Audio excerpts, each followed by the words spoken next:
Hi, how the heck are you? Have you ever heard of Sabrina, Hocus Pocus, Charmed? Witches, everyone's favorite green-faced singers. The presence of practitioners of witchcraft in real life only seems to further our societal fascination with them, and in turn, our media consumption habits demand dark women wielding magic more and more each year. Who hasn't heard the term goth GF or Dami Mommy in the last several years? These are the unsung contributions to culture that we just plain refuse to admit are as a result of witches. And I think it's high time we give them the credit they deserve with a strong adaptation in the Marvel Cinematic Universe. I'm generally a ride or die Marvel fan, despite some of the current ups and downs of Marvel Studios' output. Surprised to see me?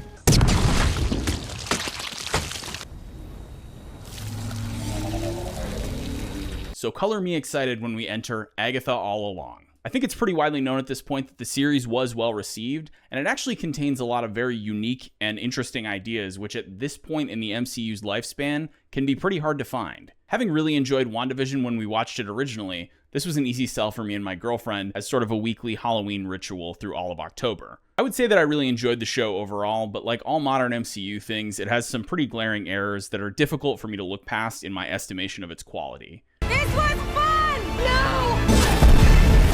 I'm going to talk about the whole show's plot here, so spoilers ahead for the entire season of Agatha All Along. The show starts off with an absolute banger episode that's designed to play as a detective police procedural. It starts off fully immersive to the viewer and eventually slowly builds to the reveal that our main character is still living in the television-themed illusion that Wanda created for her in the previous series. Here's what that looked like. I was just on my way to Jazzercise when I heard your new little bundles of joy were on a sleep strike. Oh, who told you that?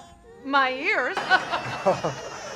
I'm of the opinion that this episode was a superb way to start this program. It incorporates so much of the intrigue and mystery of the show that it spun off from, and in that sense, it acts as a smooth handoff between the two shows' vibes and characters. The show gets to do a lot of fun stuff with cinematography, editing, color grading, and even a fun title sequence that never comes back after this first episode. These elements, when held up to the rest of the show, really shine through as the most interesting and intriguing thing that this gets to accomplish across this season of TV. However, that doesn't mean that I think the rest of the show doesn't stand on its own without the gimmicky reference to what WandaVision was as a whole. The transition from the WandaVision-esque vibe of the start of this episode to the solid, character-driven drama that the rest of the show will become works extremely well, and introducing Aubrey Plaza's character Rio so early in the episode helps to carry the transition as smoothly as possible. I admire the writing decisions that were made in this episode to gently introduce us to the other two main cast members, and also establish that they have sort of an existing relationship or at least knowledge of Agatha. Rio's little asides when conversing with still enchanted Agnes wink to the viewer and let us know that she knows the same thing viewers who have seen WandaVision do. They even play the little musical cue from WandaVision when she first acknowledges that she knows more about Agatha's enchantment than she's letting on. You've lived here your whole life.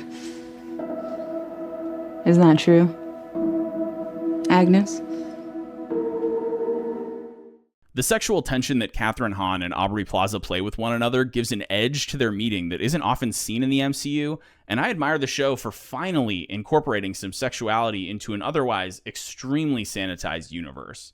At this point, the viewer is also led into the very real trauma that Agatha experienced when losing her son, Nicholas Scratch. The balance this episode strikes between maintaining the detective story and also introducing new and relevant plot details and characters to the wider narrative that's being set up for the remainder of the show is very interesting and satisfying to see as the viewer, and the powerful performances from the present main cast in this episode set a very optimistic tone for how good this show can truly be moving forward. And it doesn't hurt that the imagery of Agatha removing layers of TV show clothing as a symbol for shedding the enchantment works extremely well as a visual metaphor for this show being birthed directly from WandaVision, but simultaneously being its own thing as more of a companion piece than a direct follow-up. The second half of the premiere set of episodes sets a similar tone to the end of the first episode and really does a good job of laying out the thesis for what this show will become for the remainder of the season. This episode also serves to introduce the audience to the wider world of witchcraft in the MCU. In a universe where we as an audience have already had a rather extensive explanation of Doctor Strange and his cohort's sorcery, this new concept is introduced more thoroughly than it was in the brief couple of final episodes of WandaVision, and definitely more thoroughly than it was in Multiverse of Madness. Agatha talking about assembling a coven despite our knowledge of her past coven killings, and then leaving Westview to recruit witches introduces us to the 3-mile radius rule about forming covens, which does well to inform us that the world of witchcraft has long existed in this universe, despite our lack of knowledge on the subject to this point. Lilia's introduction as a divination witch starts to expand our idea of witchcraft into archetypes, which gives the writers permission to create other types of witch in this universe. And having the Witch's Road require different archetypes of witch is a really great way for the writers to distinguish each new character from the moment they're introduced. We don't get a great idea of what these different archetypes of witch are right away, but it's sort of like a fun assembly of slightly different anime girls with their own special things, so it's definitely interesting conceptually. Another aspect of the show that leans into real-world witchcraft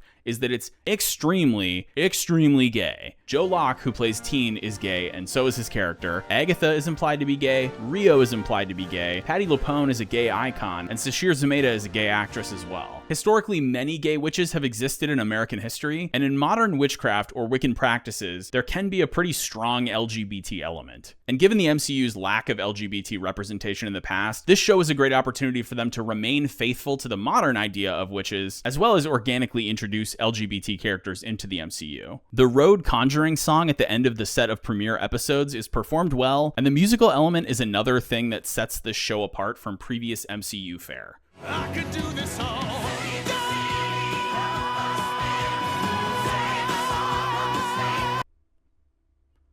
Oh, I guess they have done this before. Unfortunately, the further development of the idea of witchcraft starts to lose a lot of structure as they journey the road, and I think this is where the writing suffers the most in this season of TV. Some MCU shows like Falcon and the Winter Soldier or Hawkeye are written like one long movie stretched out into 8 episodes of TV, but that's not the case with this show. It does a much better job acting in a traditional TV show structure and has Monster of the Week style episodes where they do trials that are relatively self-contained but also feed into the greater narrative of what's going on with these characters at large. However, this being a show written for modern streaming audiences by Marvel means that it does have its own structural issues despite being written for the TV format. The familiar Marvel show arc continues here, where we see a strong and interesting start, followed by several episodes of exposition, and ending in a small arc of big third act action and set pieces. This is the lowest budget show Marvel has yet produced for Disney Plus, at a whoppingly frugal $40 million,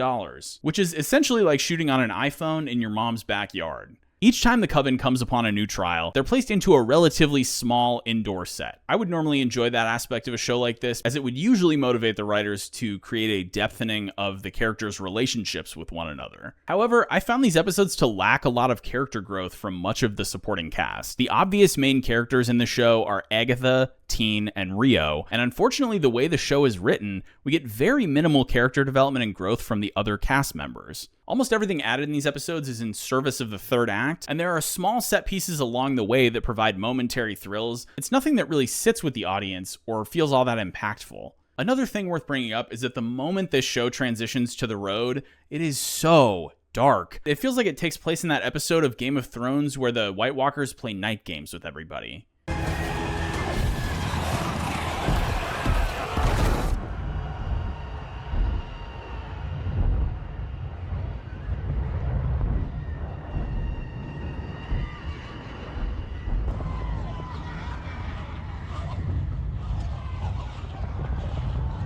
Hello? There are moments of additional lighting being present, but much of the show is nearly unwatchably dark in an environment with any lights on at all. It's one of the worst things about modern television, and it's a huge problem in this show. So then the first trial begins, and everything slows way, way down. Like I said, this could be a good moment for character development, but they spend so much time in these episodes having the characters explain Agatha's evil history to Teen, or having everyone just sort of standing around casting glances at one another and being catty as the next plot point is revealed. There's a bit of character development, but it's nothing to write home about, and especially for the auxiliary cast, it's very surface level. It really is a shame they don't focus more on the non-lead characters' histories, because the cast has an unreal amount of talent, and the bits of backstory we get from each of them are compelling. Jen, at one point, talks about an evil doctor in Boston that stole her magic from her. How is that not elaborated on? That is one of the most interesting things said by any of these characters in the whole show. Alice is an ex-cop that is also a cursed witch, and her mother was a famous rock star. But we can't talk about that because we need to brew a glowing, swirly potion in the sink for this episode. Please don't ask about that. We need to mention that Eye of Newt is what witches call mustard seed. It means mustard seed. Mustard seed. It's interesting how slowly these episodes feel like they move because they're actually moving from topic to topic extremely quickly. But given many of these interactions feel like they have no associated weight or risk, it just sometimes feels like these things don't move the plot along in the episode at all. The actual witchcraft aspects of these trials are played so flat in sequences that are clearly shot and edited to be dramatic that it kind of makes the part where they're all specialized witches feel like it doesn't matter that much. Agatha, we need your hair. What do witches do? Brooms? Yeah, let's do 5 minutes of that.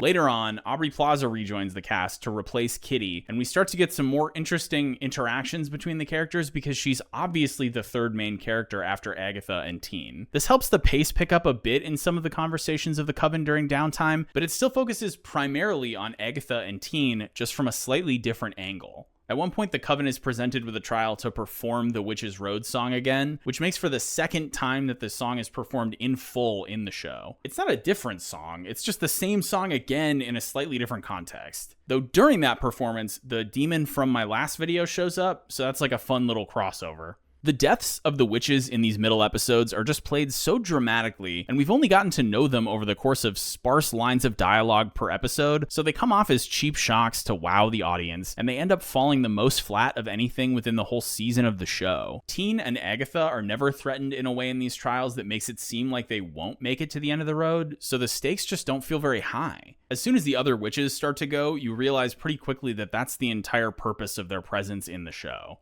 They're treated as expendable by Agatha in the same way that they're being treated as expendable by the writers, and it's a real shame because the performances these actresses are giving are really good. It's generally fun to watch, and it will keep you engaged, but none of the writing is deep enough that it's going to be nominated for awards or anything. And all of the subject matter is seemingly cast through the lens of easy to watch, so none of the dramatic moments take very big swings. Despite that, there are so many things to like about this show, and I found within each episode, even when I wasn't enjoying the writing or the characters, the women's performances brought me back in, or at least kept me orbiting close enough that I could re-engage when something interesting started to happen again. Then late in the game, Lilia becomes a more central character. Her story of interacting with Teen and eventually revealing that he is the spirit of Billy Maximoff resurrected into Teen's body plays really well. And the episode delving into that does some of the witchiest witch stuff in the entire show. The deeper dive into Lilia's power of divination provides a suitably grounded witchcraft slant to the couple of episodes where Billy's powers and backstory are revealed. Though Billy is also a witch, he's presented more in the way that Wanda was previously, where he's a distinct superhero with powers like mind reading and magical blasts that just leans into the occult stuff when the plot demands it. Witches in media have so much flair and theatricality to them, and this show captures that on a smaller level that fits into the MCU more appropriately. But the cost of that writing choice is not creating a more interesting and well-defined style of show like The Chilling Adventures of Sabrina, where witches are teenagers and they have lives and goals, and they also enter a pact with the literal devil to gain powers beyond that of humanity. These witches are more like superhero sidekicks in the MCU that just so happen to have powers as a result of their connection to the occult. In theory, the idea of witches as superheroes is actually really cool, and in the comics I think they're able to go a little more wild with the storytelling surrounding these characters, which does make for a more interesting blend of the two archetypes. But as with all MCU properties, there's a distinct mellowing of the larger swings in the comics and a general rounding off of the corners around each new set of characters introduced to ensure that Scarlet Witch meeting up with Rocket Raccoon and Thor isn't too weird for the viewer. In the end of the show, there are a couple of fun things that do pay off from the witchiness of it all. And the first is that we get to see the culmination of Lilia's weird outbursts in the episode where she sacrifices herself for the tarot trial. We get a whole crash course backstory into her life, and by and large, even though I think it happens in a slightly too condensed manner, it's actually a really interesting idea that she experiences her life out of order. We see her randomly getting flashes of the future throughout the entire series, and the moment where they're all strung together to really drive home what we're seeing when she hops into different moments of her life is a satisfying payoff and conclusion to that running bit that ends up up heavier than any single moment could at the end of this dramatic episode. This makes Lilia's death the most consequential of all of them. And Patti LuPone's stellar performance of this character throughout the show really does help for this death to feel weightier and more dramatically earned. In her case, I can see why she signed on for a single season of a Marvel show like this, because her general vibe adds a lot of credibility to the whole idea of the witchiness of this show, and she got to die off, so she's only really on the hook for this one single thing.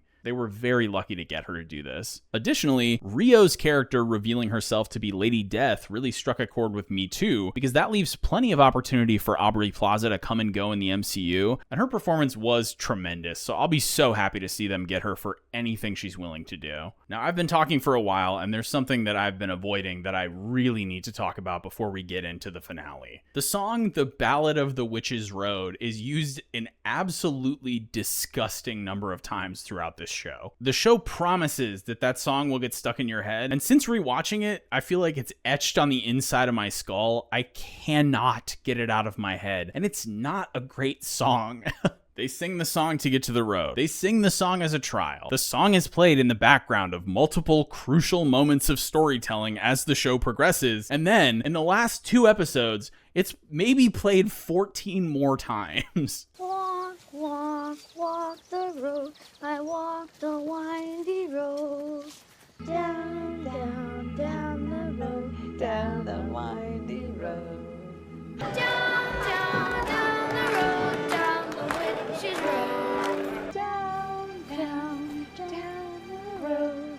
Down the witch's road. My girlfriend and I were watching the last episode, which had some truly emotionally earned payoffs and big moments, and between shedding a few tears and reacting in shock to final plot developments, we couldn't stop laughing about how much the song was being played. So moving on from that, when the final 2 episodes come around, the show does something really cool structurally, where the narrative of the previous episodes comes to a head and the big climax is actually in the second to last episode. This allows the episode after that, the finale, to play as more of an epilogue to the main story that's being presented in a pretty interesting way. Agatha is dramatically killed, saving Billy from Rio, thus finally giving herself permission to start to get past losing her son as a child. Kathryn Hahn plays her maternal connection to Joe Locke's character pretty sincerely throughout the show, and that resonates in her big moment saving him. After she dies, the final big reveal is that Billy actually created the road in the same way that his mother Wanda created the vision of Westview from the previous show. She drops hints throughout, and it's really satisfying to understand them on your second viewing. Overall, I guess my take is that I really enjoyed the show, and aside from Deadpool and Wolverine, I think it's my favorite thing Marvel has made in some time, so I think it's well worth the amount of time that it takes for a single or even multiple watches, despite its small problems. I don't think any of the small problems are really too disqualifying in my ability to enjoy the show, because I watched it twice to make this video, and I enjoyed it thoroughly both times. I love the flavor of witchcraft being introduced into the MCU at large, and I would love to see them go a little more in depth about how the occult aspects of the MCU interact with these witches in future projects. I'm also so excited for them to introduce Speed when Tommy comes back, and I was shocked that they didn't do that as a post-credits scene in this show, but I really respected the decision to leave that mystery for the next thing. The new paradigm of Agatha and Billy's relationship, with him being a twink witch superhero and her being his spectral maternal figure sidekick, is also a very interesting note on which to leave the viewer, and I like that it's clearly leading into Young Avengers. And I appreciated them creating a show that generally worked so well that can also feed up into a team-up at a later point without a bunch of extraneous character introductions.